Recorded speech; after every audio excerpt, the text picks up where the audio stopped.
Hello guys, आज हम आपको भोजपुरी की उस एक्ट्रेस के बारे में बताएंगे जो है तो पहाड़ों की नगरी यानी कि उत्तराखंड से, मगर अपने हुस्न का जलवा वो भोजपुरी में बिखेर रही हैं।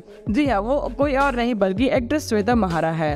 उन्होंने बहुत ही कम समय में भोजपुरी के कई स्टार के साथ काम किया है। श्वेता महारा भले ही आज भोजपुरी का जाना माना नाम बन चुकी है और उन्होंने पवन सिंह, खेसारी लाल यादव और अरविंद अकेला कल्लू के साथ काम किया है, मगर उनके लिए यहाँ तक पहुँच पाना आसान नहीं था। जी हाँ, आपको बता दें कि उन्होंने दिल्ली के सरकारी स्कूल में अपनी पढ़ाई की है और आज ग्लैमर वर्ल्ड में राज कर रही हैं। भोजपुरी एक्टर ने खेसारी लाल यादव के गाने परदेसिया से भोजपुरी में कदम रखा था, लेकिन इस बात को शायद ही कोई जानता होगा कि वो फिल्मों में आने से पहले ब्यूटी पार्लर में काम किया करती थी। जी हाँ, आपने बिल्कुल सही सुना, एक्ट्रेस की पहली जॉब ब्यूटी पार्लर की थी। ब्यूटी पार्लर में वो काम करके महीने में महज 1500 रुपए ही कमा पाती थी। उन्होंने दिल्ली के सरकारी स्कूल से अपनी पढ़ाई की है। वही पार्लर में नौकरी के बाद उन्होंने कुछ समय कॉल सेंटर में भी काम किया है और कई जगह प्राइवेट फर्म में भी काम किया है। हालांकि श्वेता महारा को डांसिंग का बचपन से ही शौक था। उन्होंने कई शोज में भी पार्टिसिपेट किया है। डांस शोज करते करते उन्हें 2018 में कैमरा फेस करने का मौका मिला। इसके बाद फिर उनको 2021 में परदेसिया सॉन्ग में काम करने का मौका मिल गया और फिर क्या, उन्होंने कभी पीछे मुड़कर नहीं देखा। वैसे आपको श्वेता महारा का कौन सा सॉन्ग पसंद है, कमेंट में जरूर बताएं।